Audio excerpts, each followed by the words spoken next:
words, try to understand who you are, whether body, mind, or soul. Consider where you have come from, where you are going after giving up this body, and why you are under the control of material limitation. Try to understand your real position in this way, and then you will be able to give up your unnecessary attachment. You will also be able to give up the belief that this material world or anything not directly in touch with service to Krishna is eternal. Thus, you will obtain peace. Let me just read that last line again. You will also be able to give up your unnecessary attachment. You will also be able to give up the belief that this material world or anything not directly in touch with service to Krishna is eternal. Thus, you will obtain peace.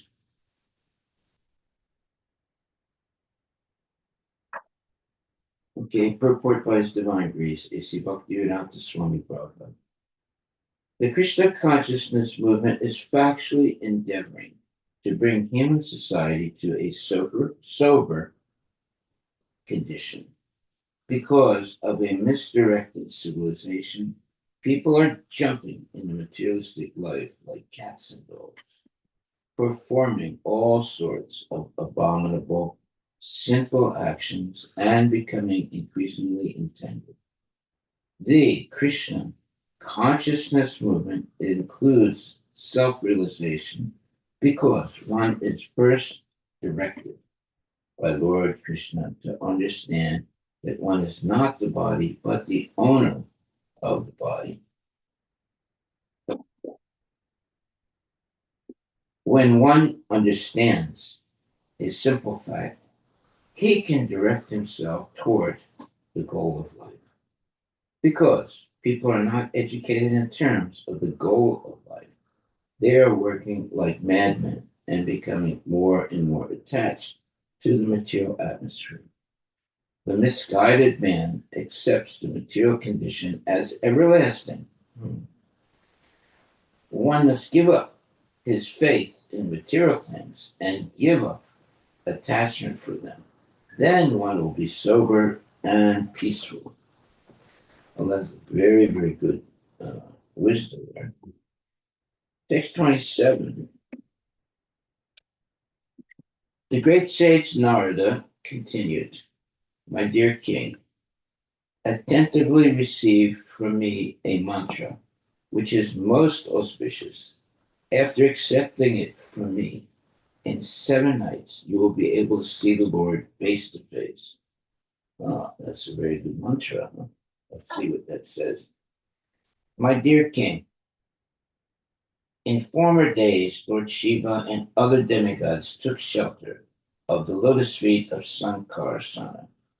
Thus, they immediately got free from the illusion of duality and achieved unequaled and unsurpassed glories in spiritual life.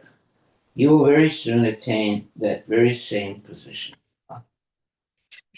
Thus end Bhaktivedanta purports of the 6th canto, 15th chapter of Srimad Bhagavatam, entitled The Saints Narada and Angira Instruct King Chitraketu.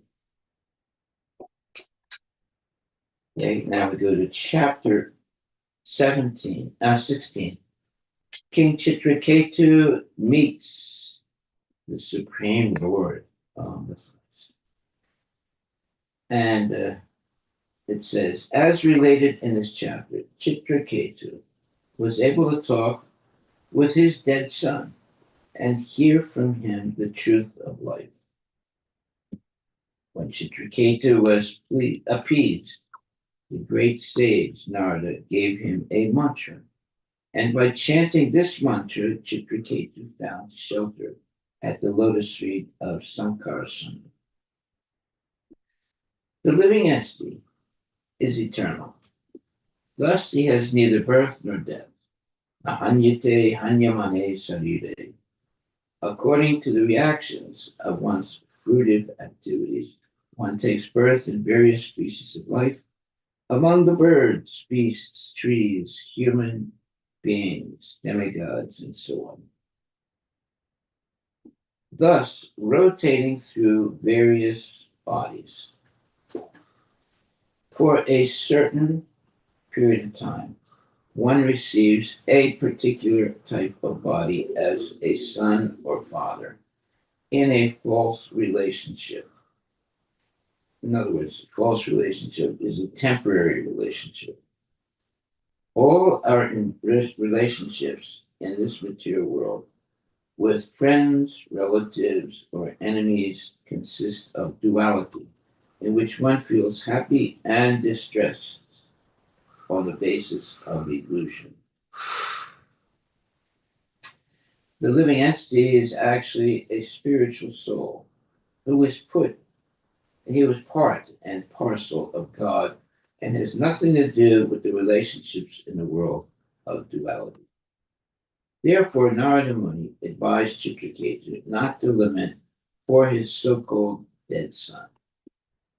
After hearing instructions from their dead child, Chitraketu and his wife could understand that all relationships in this material world are causes of misery. Yeah, the child came back to life to instruct his father, and then he went back again to the spiritual world. The queens who had administered poison to the son of Krita Duti were very much ashamed. They atoned for the sinful act of killing the child and gave up their aspiration to have sons. Thereafter, Narada Muni chanted prayers to Narayana, who exists as Chaturvyuha, and instructed Chitraketu about the Supreme Lord, who creates, maintains, and annihilates everything, and who is the master of the material nature. After instructing King Chitraketu in this way, he returned to Brahmaloka. These instructions about the absolute truth are called the Mahavidya, the most transcendental knowledge. After being initiated by Narada Muni, King Chitraketu chanted the Mahavidya. And after 1 week, he attained the presence of Lord Shankarshan, who was surrounded by the 4 Kumaras. The Lord was nicely dressed in bluish garments, with a helmet and ornaments of gold. His face appeared very happy. In the presence of Lord Sankarsana, Chitraketu offered his obeisances and began to offer prayers. In his prayer, Chitraketu said that billions of universes rest in the pores of Sankarsana, who is limitless, having no beginning and end. The Lord is well known to the devotees for his eternity. The difference between worshiping,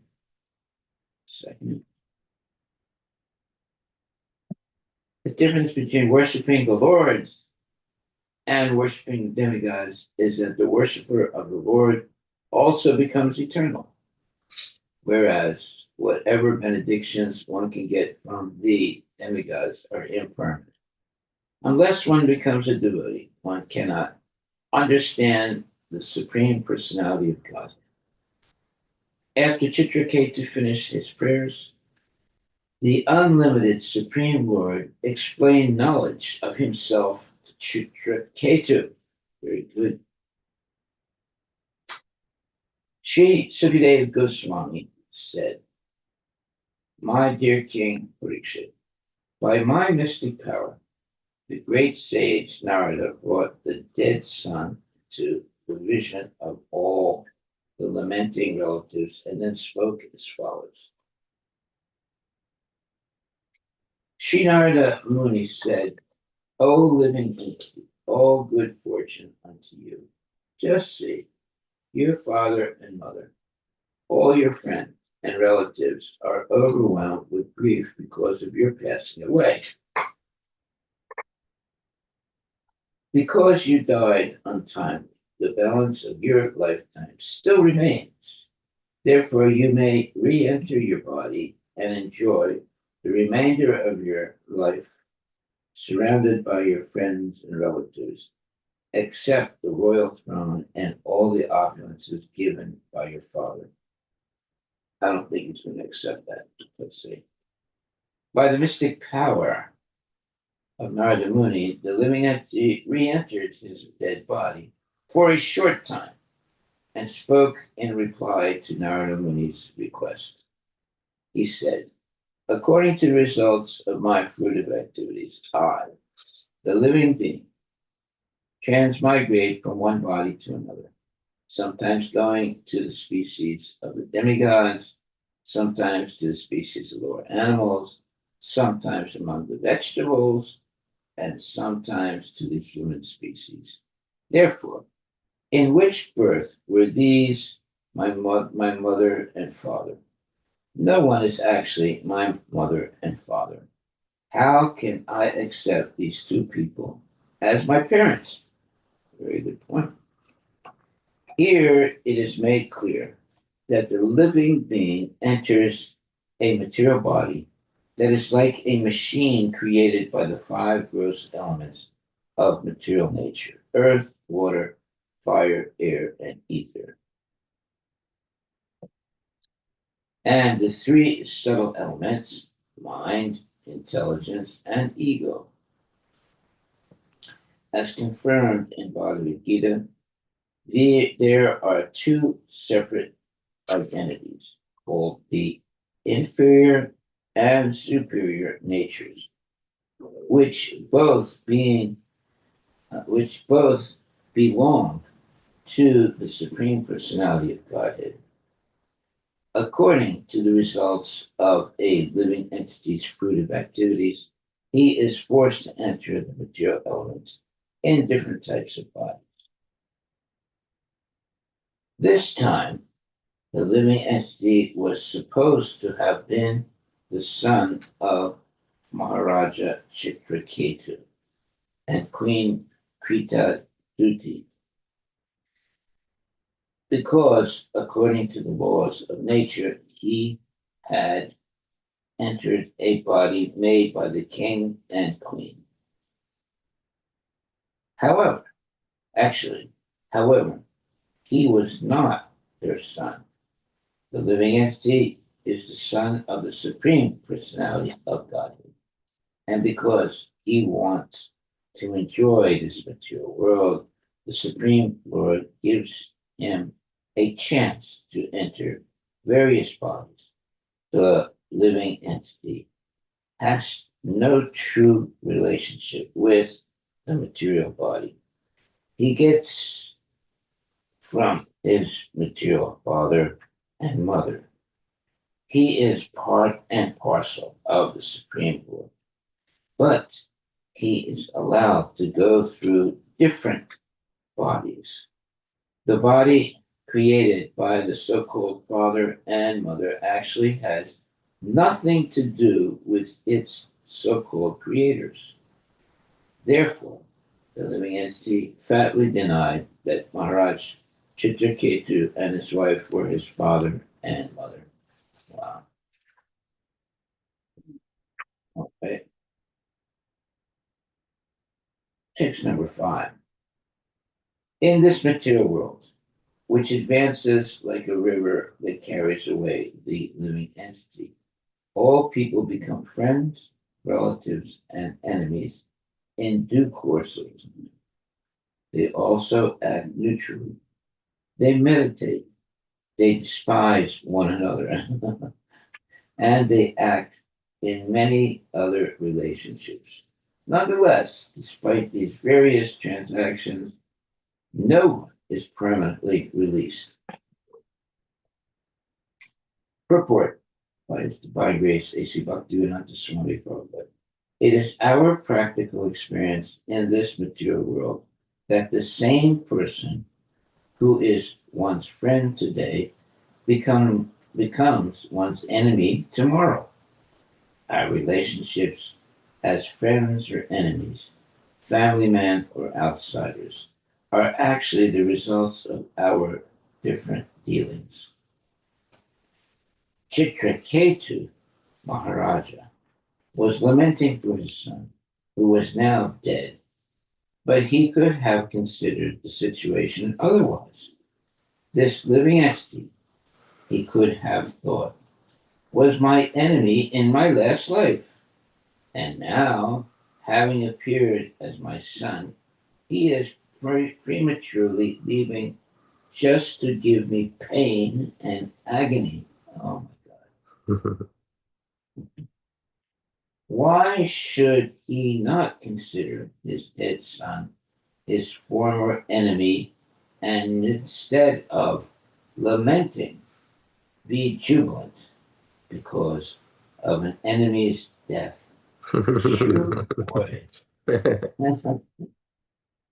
As stated in Bhagavad Gita 3:27, Prakrite Kriyamana Ni Gunai Karmani Sarvasaha.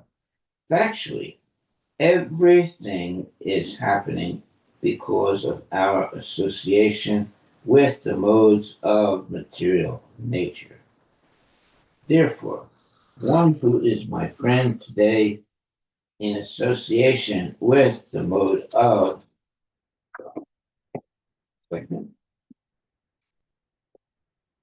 goodness may be my enemy tomorrow in association with the modes of passion and ignorance. As the modes of material nature work in illusion, we accept others as friends, enemies, sons, and fathers in terms of their reactions of different dealings under different conditions. Okay. Text number 6. Just as gold and other commodities are continually transferred from one place to another in due course of purchase and sale, so the living entity, as a result of its fruitive activities, wanders throughout the entire universe, being injected into various bodies and different species of life by one kind of father after another. Yeah, this is a good statement. Just like gold, or just as gold and other commodities continually transferred from one place to another in due course of purchase and sale, so the living entity, as a result of its fruitive activities, wanders throughout the entire universe, being injected into various bodies in different species of life by one kind of father after another. Yeah, that's a nice statement. Somebody might have gold right now, and then later on he loses it, and then he laments, but then he might get it back again. But it's still all temporary. Purport. It has already been explained that Chitraketu's son was his enemy in a past life and had now appeared as his son just to give him more severe pain. Indeed, the untimely death of the son caused severe lamentation for the father. One may put forward the argument, if the king's son was his enemy, how could the king have so much affection for him? Interesting statement. In answer, the example is given that when someone's wealth falls into the hands of his enemy, the money becomes the enemy's friend. Then the enemy can use it for his own purposes. Indeed, he can even use it to harm his previous owner. Therefore, the money belongs neither to one party nor to the other. The money is always money, but in different situations it can be used as an enemy or a friend. very true. As explained in Bhagavad Gita, it is not by any father or mother that the living entity is given his birth. The living entity is a completely separate identity from the so-called father and mother. By the laws of nature, the living entity is forced to enter the semen of a father and be injected into the womb of the mother. He is not in control of selecting what kind of father he will accept. Prakrite Kriyamanam. The laws of nature force him to go to different fathers and mothers, just like a consumer commodity that is purchased and sold. Therefore, the so-called relationship of father and son is an arrangement of Prakriti or nature. It has no meaning, and therefore it is called illusion, because it's temporary. The same living entity sometimes takes shelter of an animal father and mother, and sometimes a human father and mother. Sometimes he accepts a father and mother among the birds, and sometimes he accepts a demigod father and mother. Sri Chaitanya Mahaprabhu therefore says, Brahmanda Pramite Kuna Bhagavan Jiva Guru Krishna Prasade Paya Bhakti Lata Bija. Harassed life after life by the laws of nature, the living entity wanders throughout the entire universe in different planets and different species of life. Somehow or other, if he is fortunate enough, he comes in touch with a devotee who reforms his entire life. Then the living entity goes back home, back to Godhead. Therefore, it is said, Janame Janame Sabe Pita Mata Paya. Krishna Guru Nahi Mile Bhaja Hari A. In the transmigration of the soul through different bodies, everyone in every form of life, be it human, animal, tree, or demigod, gets a father and mother. This is not very difficult. The difficulty is to obtain a bona fide spiritual master and Krishna. Therefore, the duty of a human being is to capture the opportunity to come in touch with Krishna's representative, the bona fide spiritual master. Under the guidance of the spiritual master, the spiritual father, one can return home, back to Godhead. Haribol. Yeah, that's why I feel very fortunate, as well as many other devotees, men and women, who came in contact with Srila Prabhupada. It was a very great, I had to give up everything to do that, but that was the right decision, and I never regretted joining Krishna consciousness because it put me in connection to Srila Prabhupada. Yeah. And I was fortunate enough to have direct association with Prabhupada, which was actually nectar.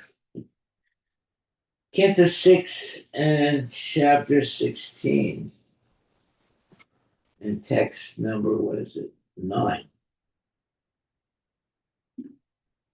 A few living entities are born in the human species, and others are born as animals. Although both are living entities, their relationships are impermanent. An animal may remain in the custody of a human being for some time, and then the same animal may be transferred to the possession of another human being. As soon as the animal goes away, the former proprietor no longer has a sense of ownership. As long as the animal is in his possession, he certainly has an affinity for it. But as soon as the animal is sold, the affinity is lost. Purport by Srila Prabhupada. Aside from the fact that the soul transmigrates from one body to another. Even in this life, the relationships between living entities are impermanent. That's true, very true. As exemplified in this verse, the son of Chitraketu was named Harshasoka, Harshasoka, or jubilation and lamentation. Yeah, Harsha Soka. The living entity is certainly eternal, but because he is covered by a temporary dress, the body, his eternity is not observed. Dehinosmin yata dehe komaran yuvanam jara. The embodied soul continually passes in this body from boyhood to youth to old age. Thus, the bodily dress is impermanent. The living entity, however, is permanent. As an animal is transferred from one owner to another, the living entity who was the son of Chitraketu lived as his son for some time, but as soon as he was transferred to another body, the affectionate relationship was broken.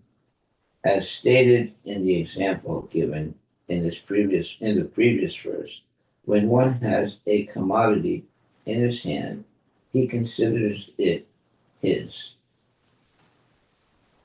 But as soon as it is transferred, it becomes someone else's commodity. Then one no longer has a relationship with it. Be with it. He has no affection for it, nor does he lament for it. Yeah, I would say you have $100 bill in your pocket, but then you spend that $100 bill. Now it's not in your pocket anymore. So therefore, he no longer has a relationship with it, and he has no affection for it, nor does he lament for it. Okay.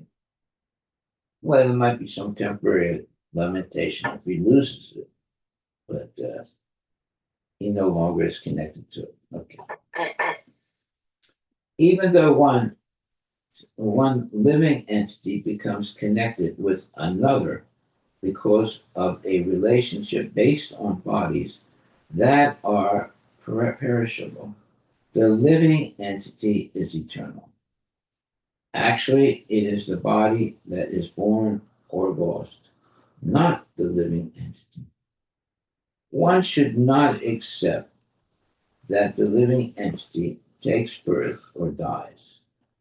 The living being actually has no relationship with so called fathers and mothers. As long as he appears as the son of a certain father and mother, as a result of his past fruitive activities, he has a connection with the body given by that father and mother. Thus, he falsely accepts himself as their son and acts affectionately. After he dies, however, the relationship is finished. Under these circumstances, one should not be falsely involved with jubilation and lamentation. A very good statement, very true statement. Jubilation and lamentation. Purport. When the living entity lives within the material body, he falsely thinks that he is the body, although actually he is not. His relationship with his body and his so called father and mother are false, illusory conceptions. These illusions continue as long as one is in the enlightened, and these illusions uh, continue as long as one is not enlightened about the situation of the living entity. Text number 9. The living entity is eternal and imperishable because he actually has no beginning and no end. So therefore he's imperishable, cannot be annihilated, uh, and he is eternal. He never takes birth or dies. He is the basic principle of all types of bodies, yet he does not belong to the bodily category. The living being is so sublime that he is equal in quality to the Supreme Lord.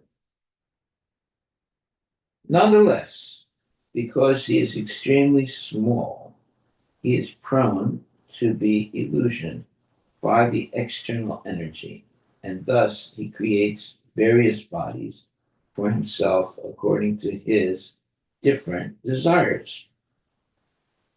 Purport by Srila Prabhupada. In this verse, the philosophy of Achintya, Veda, Aveda, simultaneous oneness and different, is described. The living entity is eternal, Nitya, like the Supreme Personality of God. But the difference is that the Supreme Lord is the greatest, no one being equal to or greater than him, whereas the living entity is Shukshma, or extremely small.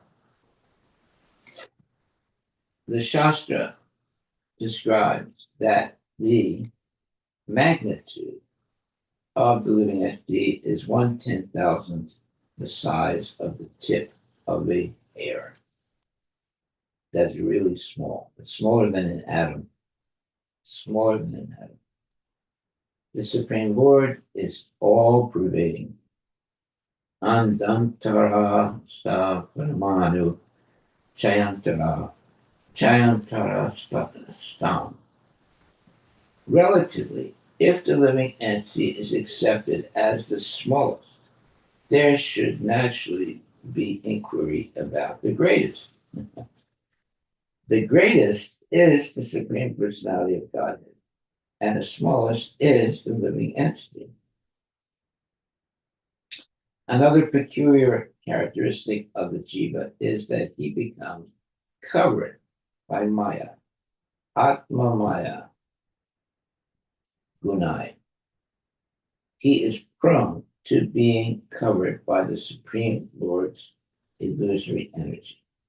The living entity is responsible for his conditional life in the material world, and therefore he is described as Prabhu, the master.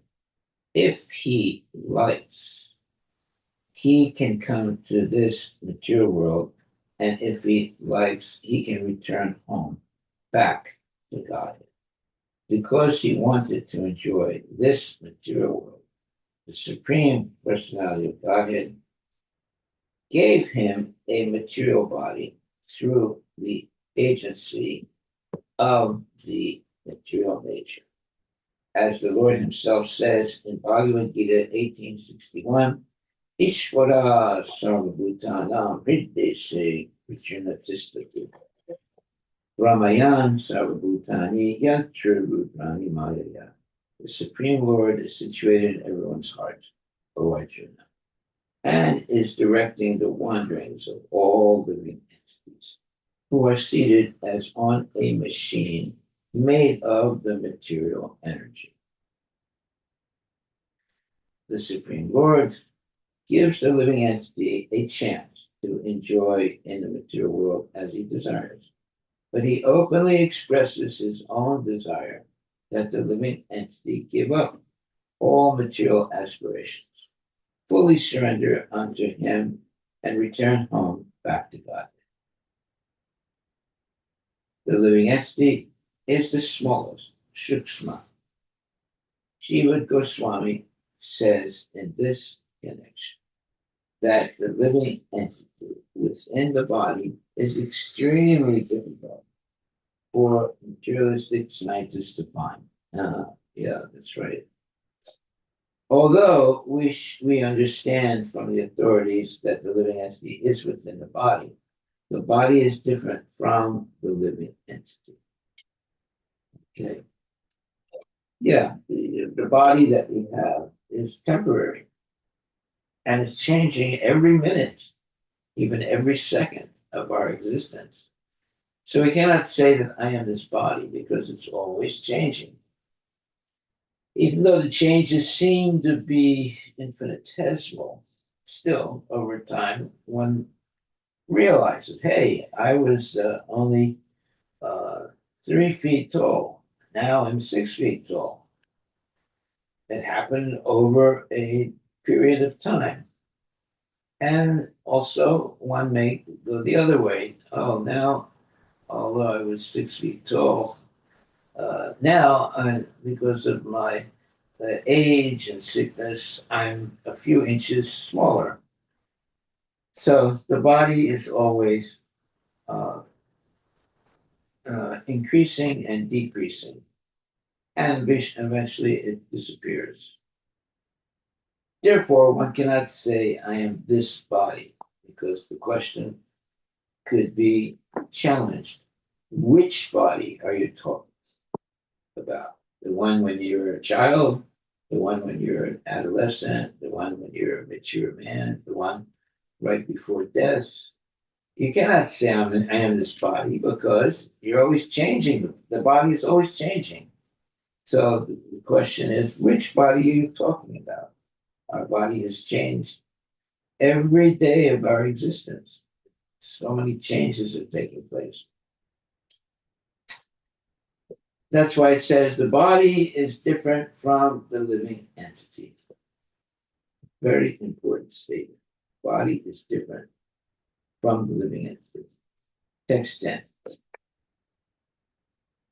For this living entity, no one is dear, nor is anyone unfavorable. He makes no distinction between that which is his own and that which belongs to anyone else. He is one without a second. In other words, he is not affected by friends and enemies, well wishers, or mischief mongers. He is only an observer, a witness of the different qualities of men. Yeah, that's a fact. Although we might not understand it or realize it, that's what we are, which is simply uh, what you would call witness of the different qualities of men. As explained in the previous verse, the living entity has the same qualities as the Supreme Personality of Godhead, but he has them in minute quantities. Because he is a small particle, sukshma, whereas the Supreme Lord is all pervading and great. For the Supreme Lord, there are no friends, enemies, or relatives, for he is completely free from all the disqualifications of ignorance that characterize the conditioned souls. On the other hand, he is extremely kind and favorable to his devotees, and he is not at all satisfied with persons who are envious of his devotees. As the Lord himself confirms in Bhagavad Gita 9:29, so samaham sarvabhutesu na me dveso stina priya ye bhajanti tu mam bhaktya maite te suchakyaham. I envy no one, nor am I partial to anyone. I am equal to all, but whoever renders service unto me in devotion is a friend, is in me, and I am also a friend to him. The Supreme Lord has no enemy or friend, but he is inclined toward a devotee who always engages in his devotional service. Similarly, elsewhere in the Gita 16.19, the Lord says, Tanaham dvisata uran samasar samsaresu naradaman. Shipani ajasram asubam asur asurish ve Asurvishveva Yonisu. Those who are envious and mischievous, who are the lowest among men, are cast by me into the ocean of material existence, into various demoniac species of life. The Lord is extremely antagonistic toward those who are envious of his devotees. To protect his devotees, the Lord sometimes has to kill their enemies. For example, to protect Prahlad Maharaja, the Lord had to kill his enemy, Hiranyakashipu. Although Hiranyakashipu attained salvation because of being killed by the Lord, since the Lord is the witness of everyone's activities, he witnesses the actions of the enemies of his devotees, and he is inclined to punish them. In other cases, however, he simply witnesses what the living entities do and gives the results of one's sinful or pious activities. Okay, so there's different things that can happen to the living entity. Text 11. The Supreme Lord, Atma, the creator of cause and effect, does not accept the happiness and distress that result from fruit of activity. He is completely independent of having to accept a material body. And because he has no material body, he is always neutral. The living entities, being part and parcel of the Lord, possess his qualities in a minute quantity. Therefore, one should not be affected by lamentation. Let's hear what this purport says. Purport. The conditioned soul has friends and enemies.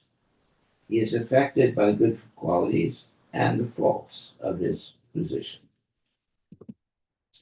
The Supreme Lord, however, is always transcendental because he is the Ishvara, the supreme controller. He is not affected by duality.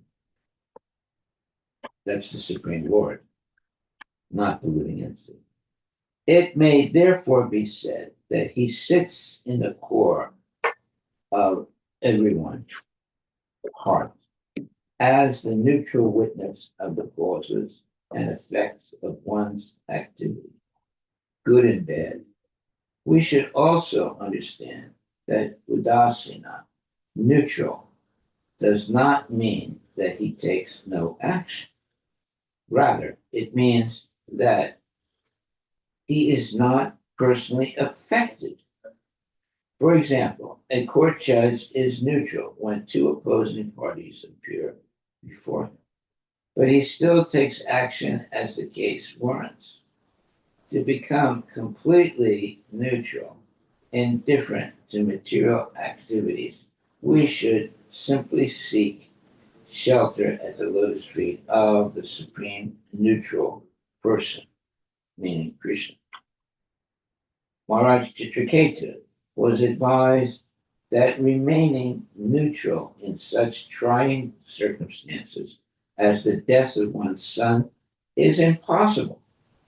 Nevertheless, since the Lord knows how to adjust everything, the best course is to depend upon him and do one's duty in devotional service to the Lord. In all circumstances, one should be undisturbed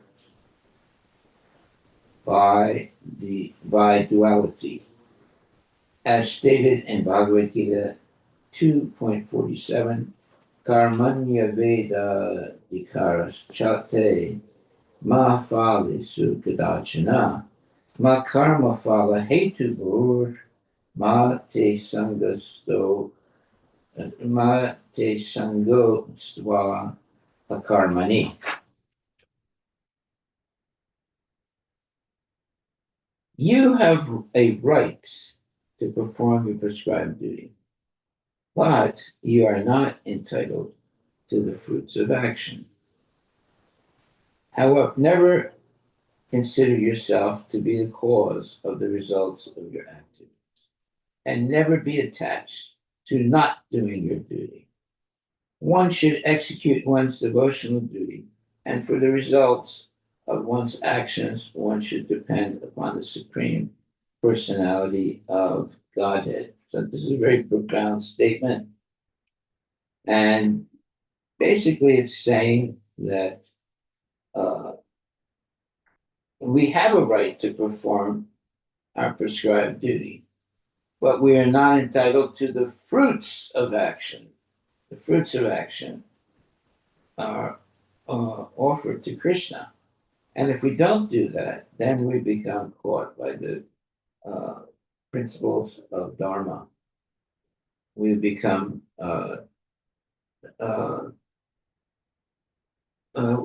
basically sinners. Never consider yourself to be the cause of the results of your activities, and never be attached to not doing your duty.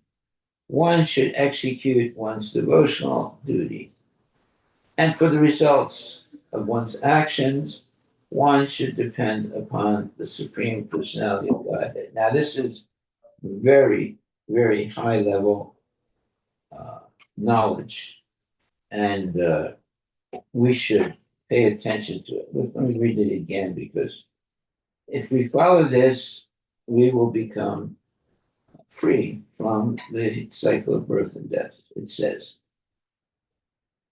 And who says? 1 second. It's the verse 247 of the Bhagavad Gita. You have a right to perform your prescribed duty, but you are not entitled to the fruits of action.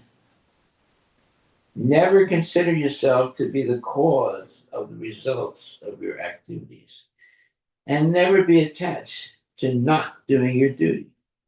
One should execute one's devotional duty, and for the results of one's actions, one should depend upon the Supreme Personality of Godhead. This is very, very important, high quality knowledge. Therefore, it says, never be attached to not doing your duty. One should execute one's devotional duty, and for the results of one's actions, one should depend upon the Supreme Personality of Godhead. This is real, what you would call high level knowledge, if we want to become liberated from the cycle of birth and death. Text 12. Sri Sukadeva Goswami continued, when the conditioned soul, Jiva, in the form of Maharaj Chitraketu's son, had spoken in this way, and then left, Chitraketu and the other relatives of the dead son were all astonished. Yeah, the boy died, but due to the their lamentation, they begged the great saints to bring back the son.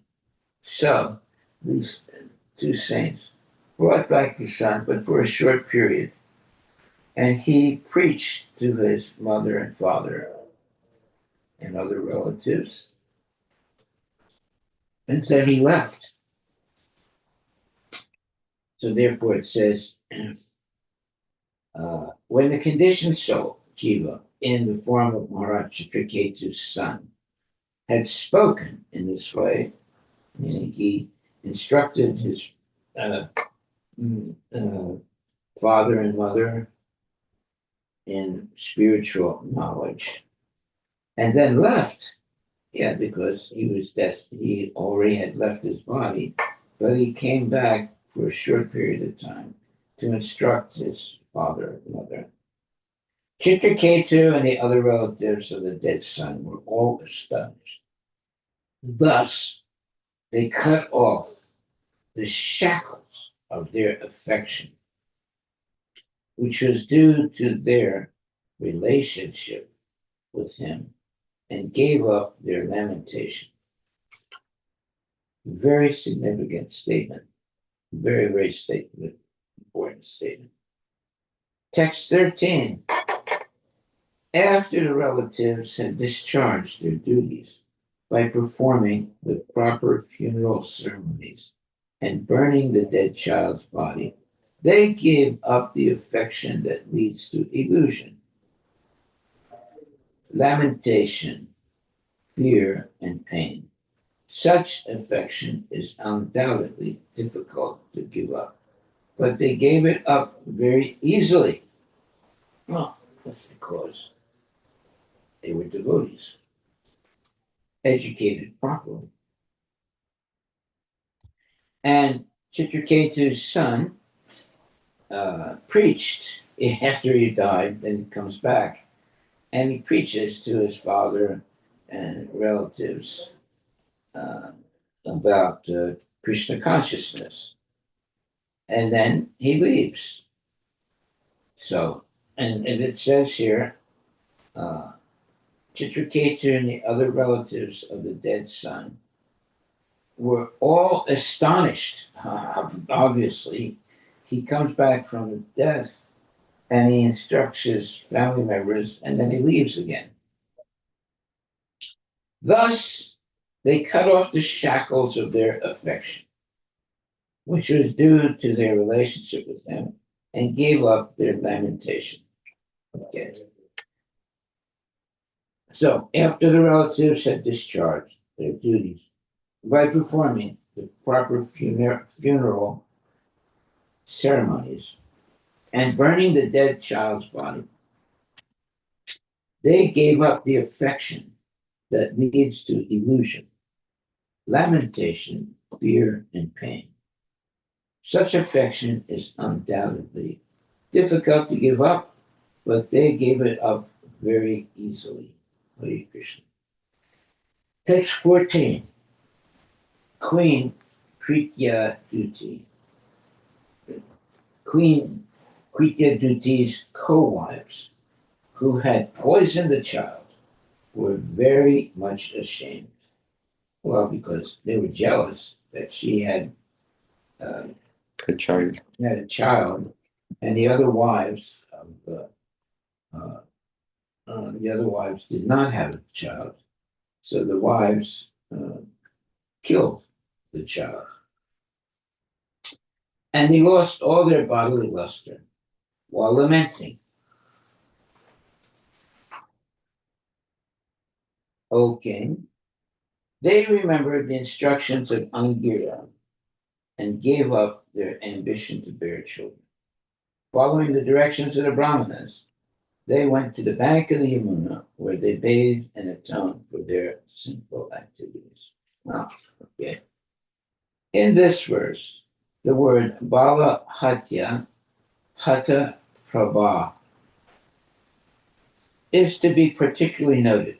The practice of killing children has existed in human society for a long time. What a horrible thing that is. Since time immemorial, but in the days of yore, meaning olden time. Yore means it's an old. It means in the past time. In the days of yore, it was very rarely performed. Okay, what is that? That is that Vala Hatya Hata Prabha. In other words, killing the child or killing children has existed in human society for a long time, since time immemorial, but in the days of yore, meaning old time or olden times, it was very rarely performed. At the present moment, however, in this age of Kali, abortion, killing the child within the womb, has become very common, and sometimes a child is even killed after birth, which is factually true. Yeah. If a woman performs such an abominable act, she gradually loses all her bodily luster. Bala hatya hata prabha. It is also to be noted that the ladies who had committed the sinful act of administering poison to the child were very much ashamed, and according to the directions of the Brahmanas, they had to undergo atonement for killing the child. Any woman who has ever performed such an infamously sinful act must atone for it. But no one now is doing that. That's a fact. That is absolutely a fact. Women are taking all kinds of medicines to kill the child in the womb. And it's a horrible thing. Some of them just throw the child, if the child is born, they throw the child into the garbage can. That happens not every day, but it happens. And it's all because of illicit sex and the very cruel nature of women who don't want to have children, but because they engage in sex and then they get pregnant, then they want to have an abortion, or they just bring the child to the point of being uh, uh, in their womb and then uh, kill the child as soon as the child is born. So they don't have to take the responsibility of raising the child. Yeah, there's all kinds of horrible things happening nowadays. Under the circumstances, the woman responsible must suffer in this life and the next. Those who are sincere souls, after hearing this incident, should refrain from such child killing and should atone for their sinful activities by taking the Krishna consciousness very seriously. If one chants the Hare Krishna Mahamantra without offenses, all of one's sinful actions are surely atoned for immediately, but one should not commit such deeds again, for that is an offense. Now, well, it's an offense to kill your child also, but it's even worse if you don't learn your lesson and you continue to do that. Yeah, there are women that have like 3 or 4 abortions. Yeah, I knew one lady. She was proud that she had 5 abortions, and you could tell she was like a demon. Horrible. So our takeaway is the following: under the circumstances, the woman responsible. I want to let's go back a little bit further. In this verse, the word Bala Hatya Hata Prabha is to be particularly noted. The practice of killing children has existed in human society for a long time, since time immemorial. But in the days of yore, in old time, it was very rarely performed. At the present moment, however, in this age of Kali, abortion, killing the child within the womb, has become very common. And sometimes a child is even killed after birth. Yeah, that's a crime. Sometimes the mother might give birth to a child and then throw it into a garbage can. It's horrible what happens today. If a woman performs such an abominable act, she gradually loses all her bodily luster. Vala hatya hata prabha. It is also to be noted that the ladies who had committed the sinful act of administering poison to the child were very much ashamed, and according to the directions of the Brahmanas, they had to undergo atonement for killing the child. Any uh, any of the Brahmanas, any woman who has ever performed such an infamously sinful act must atone for it. But no one now is doing that. That's a fact. Maybe there's a few, but it's rare. They're actually happy they committed, that they aborted the baby.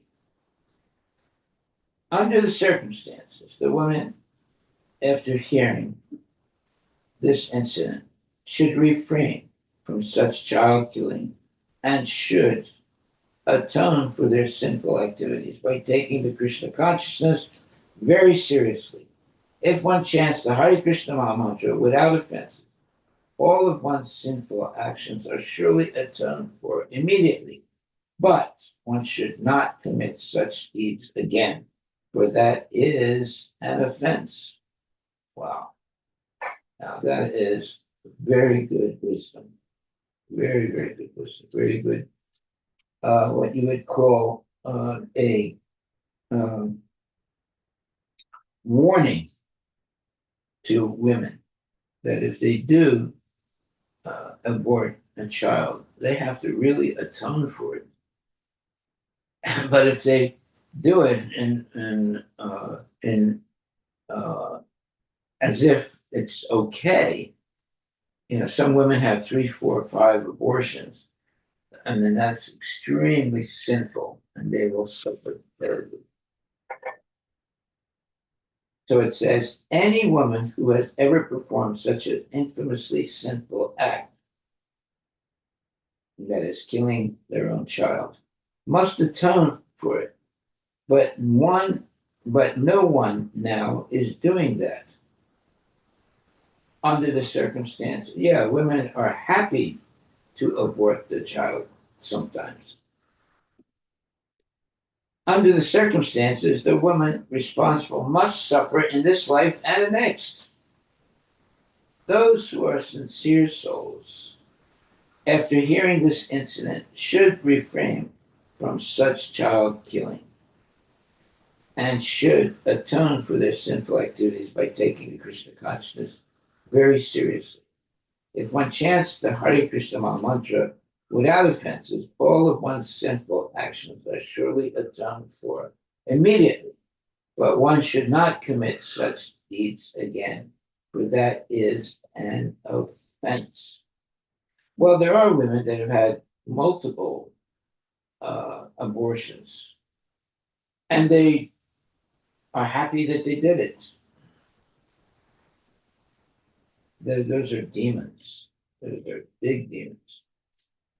There are some women that may have done one abortion, and they feel sorry that they did it.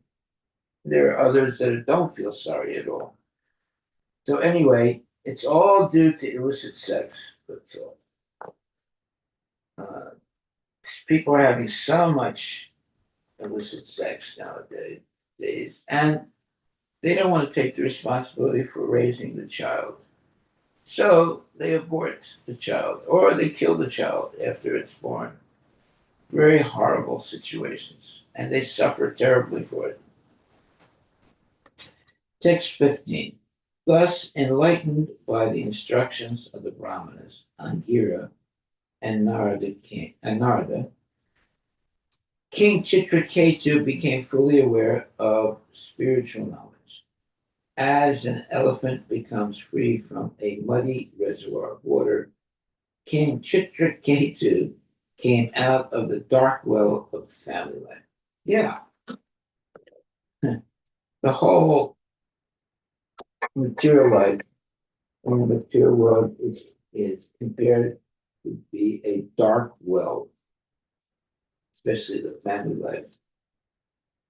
Okay, I think we'll stop right there. Yeah. And are there any questions anyone has? Any questions or comments?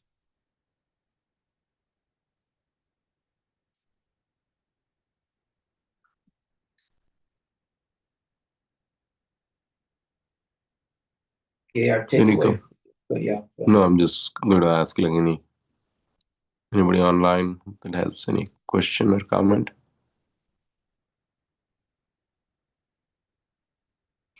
Hare Krishna, Maharaj. Haribol. Maharaj, sometimes during pregnancies, doctor ask or suggest to abort the kid, baby, due to certain reason.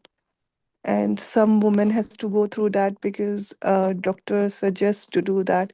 So, what is the what should be the right way for that? Well, I'll give you an example, a real example. So, so Maharaj, one of my friend, so she went to the pregnancy, and her baby was not properly formed, and then doctor suggest her to abort the baby because I think the baby's head was not properly formed. So she then go through the abortion. So now I'm wondering, listening this, like, was that a right way to do it, or she should have continued the pregnancy? She should have continued the pregnancy. You don't want to be a person who kills the child. It's like horrible. One of my daughters was, sometimes when a woman is in pregnancy, they have some uh, sickness, and then it's recommended that they abort the child because it will be possible that the child will be born with, handicaps. Well, one of my daughters was recommended by a doctor to abort the child because he was adamant that the child was going to be born with, serious problems, deformations or things like that. So my daughter called me. I was, she was in India and I was in the United States, and she called me and she explained to me what the doctor recommended and also what the devotees recommended. The devotees uh, told her, look, you should listen to what the doctor said. And, do you want to have a deformed child for the rest of your life? You should just abort the child. Okay. So my daughter called me up from India and explained what the situation she was in. And even the devotees were uh, telling her that she should abort the child. So she called me and asked me what she should do. And I told her, look, you are in India at the Holy Dham, and uh, in and she was with devotees in the Holy Dham. And I said, you should not abort the child. You should simply pray to Krishna and accept whatever happens. So she listened to me. And when the child was born, there was no problem. And today, the child has grown up to be a very nice child with no physical problems or mental problems.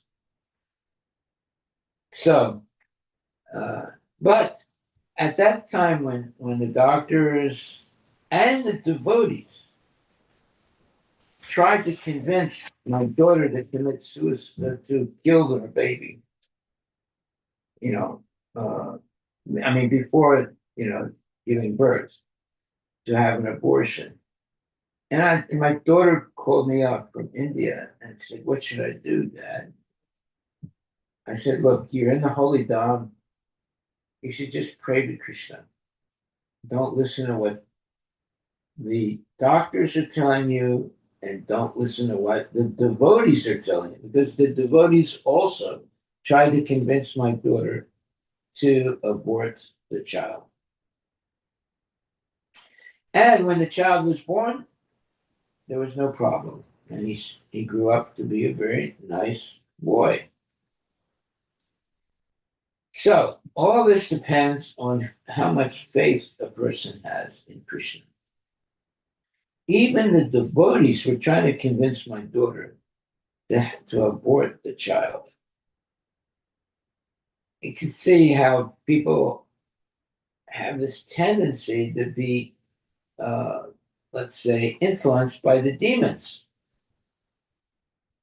My daughter was not a demon, but but the people around her who were devotees, they were trying to convince her to abort the child. And aborting a child is actually very sinful. Even if the child is going to be born, with some handicaps, but still, we should depend on the mercy of Krishna and not be influenced by mundane doctors and devotees. So my daughter listened to me, and she gave birth to a very wonderful young baby boy, and now he's a grown, uh, adult, and there's nothing wrong with him. He had no problems in his life, no deformations or anything like that. So we have to have faith in Krishna and accept the whatever Krishna gives us, and not think that we can very easily abort a child. That's like very, very sinful thing to do. Okay, so I think we'll stop right there. Any questions? One more question, Maharaj. Yes. Maharaj, see how to know some people are suffer so much. Especially to give an example, Maharaj, last week in Dallas, one of the Indian who work as a manager working in motel, one of the Cuba, illegal immigrant, had small argument. He took some big sword kind of a thing. He cut his head, Maharaj, and in front of the wife and kids. He cut his head off? Yeah, yes, Maharaj. That's what happened. He's an illegal immigrant, and I don't know. He's what happened at that moment. He has gone and cut his head itself. And see, how to know? Even though life is so unpredictable in this case, it's a normal thing. It has become extraordinary thing for their family now. Oh, because there will be a previous karma, definitely. Something is there, but how normal people can take it actually. It's so difficult to digest these kind of instances, Maharaj. How to know? This is why Krishna is so not giving protection, or what is happened to these kind of a thing, scenarios we need to think. Such a bad thing can happen to some people. Well, what has happened is that many Hindus do not follow their dharma. They've become demons, and they perform all kinds of horrible acts, just like Muslims. There are also good Muslims, but uh, there's no difference between the Hindus and the Muslims today. They're both doing the same sinful activities, aborting children, uh, drinking, liquor, and engaging in illicit sex. There's no difference anymore. This is because there's a deterioration of the principles of spiritual life amongst the Muslims, amongst the atheists, Hindus, and amongst the Hindu, uh, you know, population. Not everybody, but because they're not following the regulative principles of spiritual life. So anyone who is born a Hindu and begins to smoke marijuana or abort children or have illicit sex or steal money, things like that, they are criminals. And they're going to be treated as criminals by Yamaraj. So it doesn't matter they're born a Hindu. If they commit these heinous crimes, they're going to suffer for it terribly. Therefore, it doesn't matter whether one is a Hindu or a Muslim or an atheist. One has to follow the regulative principles of spiritual life. If not, they're going to have problems in their life, big problems. So this Maharaj, this is a warning to everybody, not just Hindus, everybody.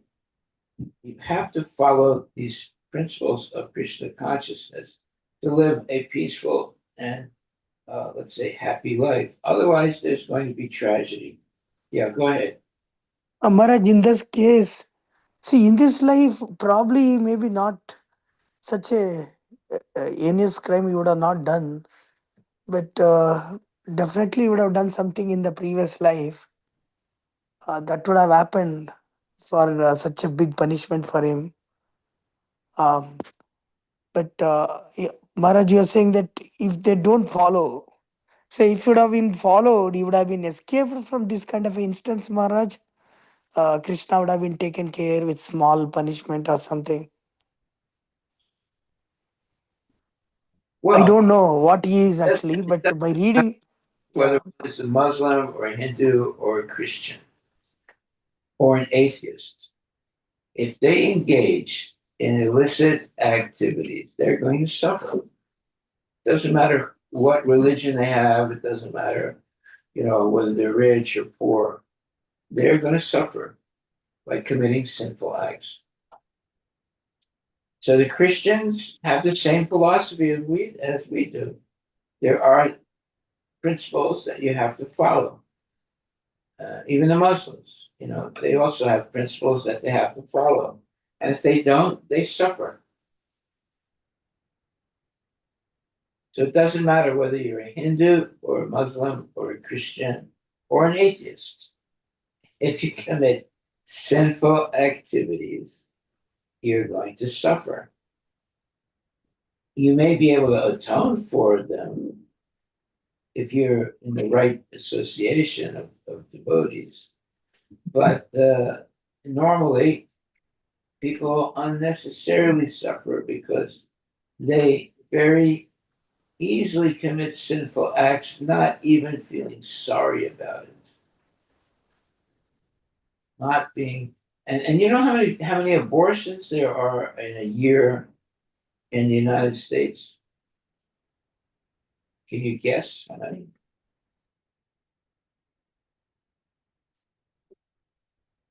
It's a big number. You can look it up on the internet. There are a big number of women today in the United States and around the world also that are having abortions. And some of those women actually brag that they're happy that they did it. I met one woman once in Seattle, and I had the misfortune to be sitting next to her at some program. And she started talking about how happy she was to have aborted 5 of her pregnancies.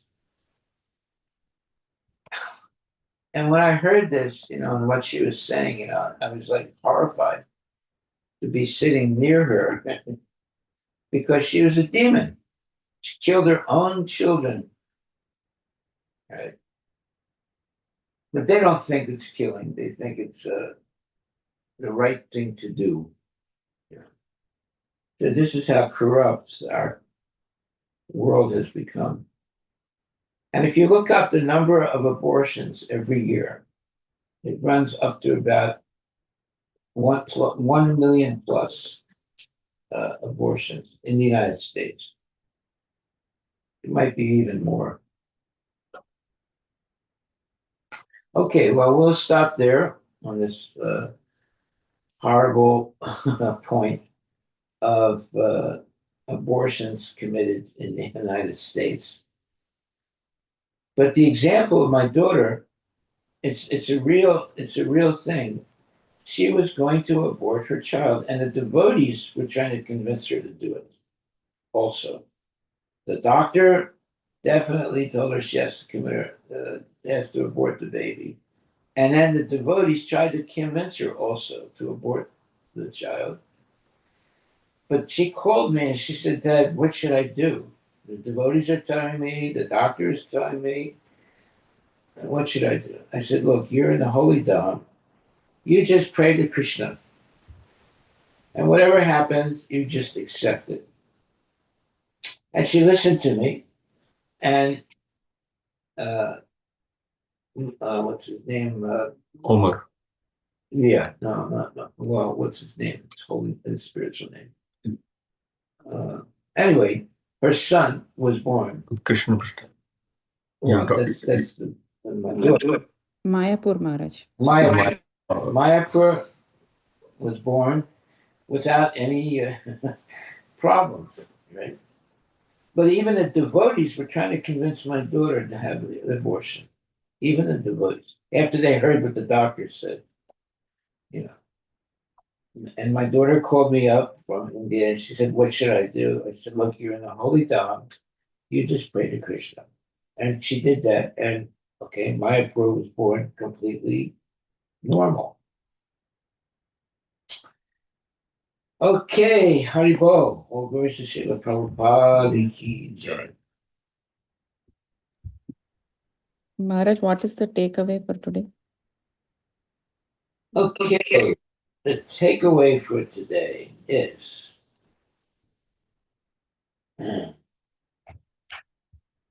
very interesting. It says, in this verse, this is the Canto 6, chapter 16, and text 14.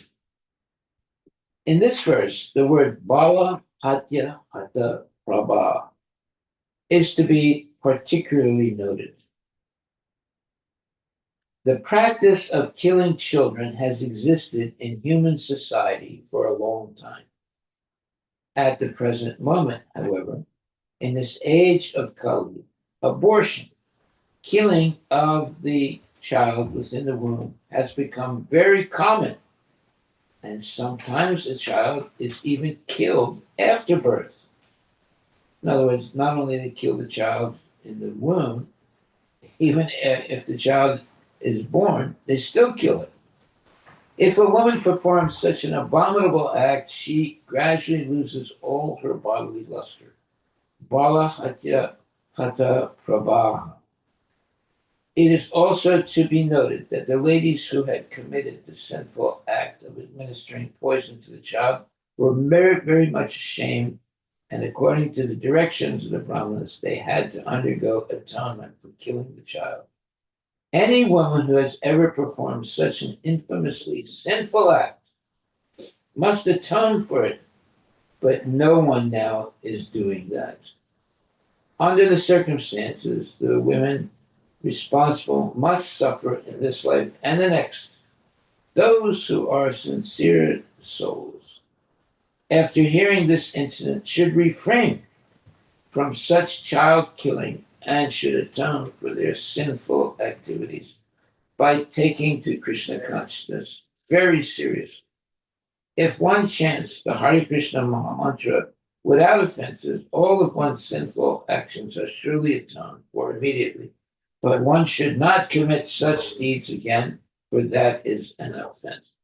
Yeah, there was this one lady. She is a member of our congregation. One day she came up to me and said, "I want to talk to you." I said, "Okay, what is it?" And she said that she was more or less convinced by her husband to commit to abort a child, and she did it. And now she felt very, very guilty that she did it. And uh, she she asked me, what should I do? I said, well, you should have asked this question before you aborted the child. I said, now, you did that and it's very sinful. So now you should chant Hare Krishna and never do that again. And she felt really bad. This is after she aborted the child. She felt really bad that she did it. But her husband was, somewhat adamant that she killed the child. So this is what we're dealing with, even amongst devotees. Even amongst devotees. And in the example of my daughter, the devotees in India, she was in India at that time. When they heard about what the doctors said, they tried to convince my daughter also to follow what the doctors said. Fortunately, she called me, and I said, "Don't listen to what they're saying. You must accept whatever Krishna gives you, but you can't commit such a sinful act." And okay, so she got little Mayapur, and he's grown up to be perfectly normal.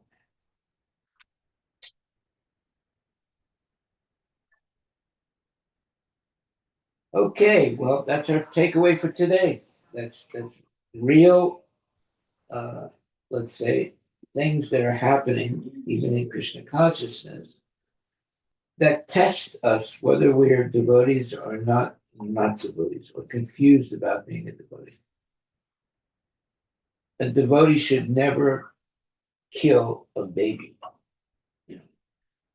or by aborting it or killing it even after it's born. Very sinful. Thank you very much, my dear devotees. Please chant Hare Krishna and be happy and avoid committing any sinful activities. Hare Krishna, Hare Krishna, Krishna Krishna, Hare Hare. Hare Rama, Hare Rama, Rama Rama, Hare Hare. All glories to Srila Prabhupada ki jai. Have a good day. Chant Hare Krishna. And don't worry. Krishna will protect you and everyone around you by chanting the Hare Krishna Mahamantra. And above all, don't listen to what the Mayavadis and the non-devotees say. Always get advice from genuine devotees. But see, in the case of my daughter, even the devotees were trying to convince her to abort the baby. Even the devotees. This was happening in India. A good thing she called me. Okay, all glories to Srila Prabhupada. Thank you very much.